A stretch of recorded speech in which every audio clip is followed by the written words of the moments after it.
O que é disciplina na igreja? Como a igreja precisa aplicar a disciplina?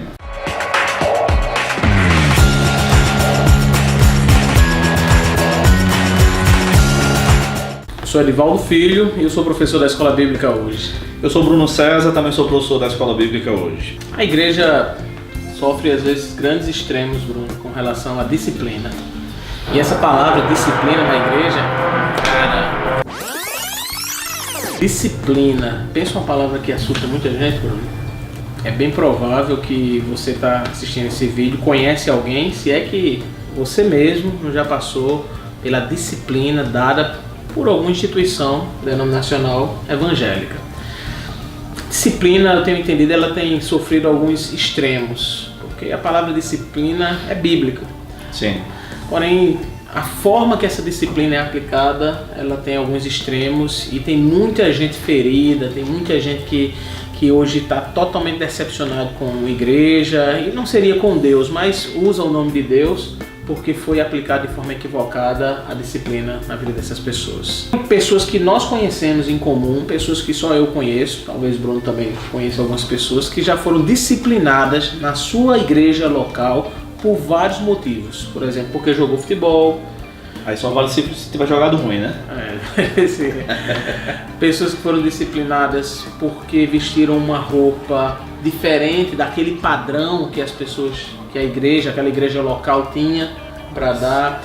E foram pessoas que que foram afastadas de cargos que tinham dentro da igreja, pessoas que não deram continuidade e muita gente se afastou por isso. Bom, eu queria lhe dizer que há muitos erros e muitos equívocos, Bruno, na forma que a disciplina é aplicada. Porém, eu também gostaria de dizer alguma coisa. A disciplina é bíblica e ela é importante e necessária para a igreja quando ela é aplicada de forma correta e bíblica. Na verdade, nós precisamos ser disciplinados. A igreja não pode ser, o ambiente local não pode ser algo onde você faz o que você quer, do jeito que você quer, sem dar satisfação a ninguém, de maneira nenhuma. Sabe, você precisa, e a tua vida, ela está dando testemunho da tua igreja local. E quando algo de ruim, que é biblicamente pecado, que é errado, acontece, é necessário que toda a igreja participe da disciplina e, claro, com os propósitos que essa disciplina tem. Eu já fui disciplinado, filho, na igreja de maneira subliminar, vamos dizer assim. Não houve eu não fui informado, você está disciplinado. Eu pensei que era tipo um fantasma, alguma coisa, chegava e não foi isso, né? Não, beleza, segue aí. Rapaz, foi pior do que fantasmas. Foi líder autoritário, né? Porque eu emiti uma opinião sobre determinado comportamento de um grupo na igreja e tal. Acontece também. A disciplina a que foi submetido foi ficar sem pregar, meses a fio.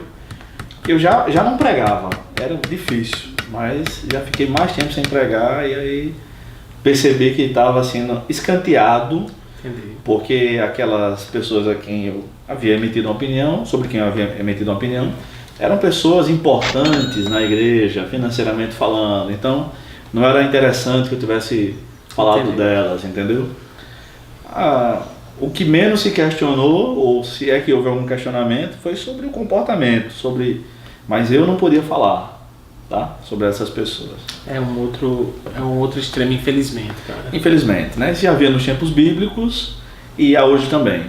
Mas há duas passagens bíblicas, filho, que eu quero trazer à baila aqui para a gente pensar, né? Mateus capítulo 18, do verso 15 ao 35, Jesus está conversando com Pedro e tal, e depois ele conta uma parábola, uma ilustração, que fala a respeito da disciplina, né? E a disciplina, biblicamente falando, é aplicável em caso de pecado, nítido pecado, né?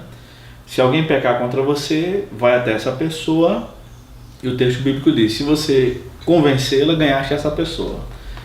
Se ela não se arrepender do seu pecado, leva mais uma ou duas pessoas. A Jesus tem um padrão de testemunhos do Antigo Testamento, né? Que pela boca de 2 ou 3 testemunhos toda a palavra será confirmada. Se ela não se arrepender, leva até a igreja. E se ela não se arrepender dentro da igreja, será considerada gentil e publicano. E o gentio ou publicano eram pessoas assim, totalmente à parte do povo de Deus na época do Novo Testamento, né? O gentio era aquele que não era do povo judeu, estava fora. E o publicano gozava de um status semelhante ao status dos deputados e senadores brasileiros na atualidade, com raríssimas exceções, né? Que o publicano era um cobrador de impostos, um judeu cobrando impostos dos judeus a favor de Roma. Então eles cobravam a primeira vez, licitamente, e depois cobravam quantas vezes quisessem. Enfim, e Jesus diz que naquele contexto a oração feita para afastar essas pessoas era abençoada por ele. Quando 2 ou 3 se reúnem em meu nome, ali estou no meio deles. Se reúnem para abençoar, para confirmar essa disciplina, né? Enfim, então a disciplina tem base bíblica, e a base bíblica são as palavras do próprio Senhor Jesus Cristo. Beleza. E tem propósito a disciplina também, né? O propósito não é de afastar, não é de que essa pessoa ela não possa mais ser reintegrada à comunhão. Por mais que existem também níveis de disciplina, e a Bíblia ensina isso. Vale a pena para você, né, que está assistindo o canal BH, estudar mais cuidadosamente. A gente está à disposição de responder suas perguntas no Facebook, no próprio canal aqui do YouTube. Porém, há níveis de disciplina. Já tem casos de disciplina que manda excluir mesmo. Tem casos de disciplina extrema que eu acredito que isso cabe nós conversarmos um vídeo só sobre isso, que é entregar a Satanás. E tem casos e casos de disciplina, mas a disciplina é correta, ela tem o propósito de reintegrar, de trazer a pessoa novamente para a comunhão, e aí ela deve ser aplicada. Não se pode encobrir o que está errado. Precisa se conversar, mas também tratar com amor. Tem uma turma, como você citou, um exemplo seu, que muita gente passa por isso. É verdade. Que são disciplinados por questões que não tem nada a ver, por omitir opinião ou por outras questões que não tem nada a ver com a Bíblia, enquanto às vezes se encobre erros e pecados de pessoas e não é aplicada a disciplina corretamente. E quando é aplicada é por questões pessoais. Sim. Não é por amor e por querer trazer novamente a pessoa para o meio, para o corpo de Cristo, para poder continuar com a caminhada cristã, cara. Os critérios são arbitrários, né? São arbitrários. Nessa questão. Outra passagem bíblica, filho, do Novo Testamento que fala sobre isso, é na segunda carta de Paulo aos Tessalonicenses, quando Paulo manda afastar aquele preguiçoso que havia na igreja em Tessalônica, que não queria trabalhar. Ele dizia, não vou trabalhar não, porque Jesus já está para voltar. E era uma espécie de comunista do primeiro século, né? Ele queria viver às custas dos outros, não queria produzir. A verdade é essa. Então Paulo manda aquela igreja, a liderança da igreja em Tessalônica, afastar aquele homem, chamando de indisciplinado.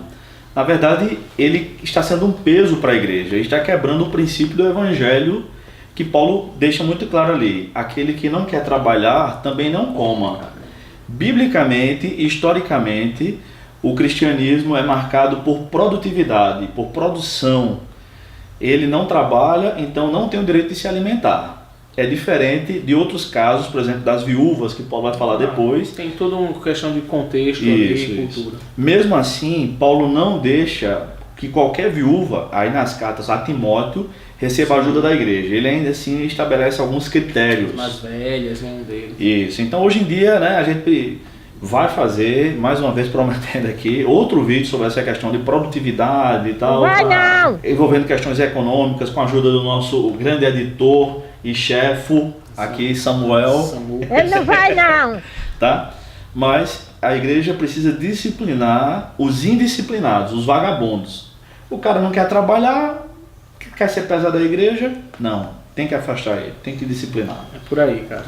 Portanto, disciplina, ela vai evitar que haja degradação da igreja, e ela também vai incentivar o pecador a se arrepender. Sim. E eu falo até daquele que não faz parte do círculo evangélico ali também. Ele vai entender que isso é bom. Eu penso que a disciplina é uma marca teológica da igreja.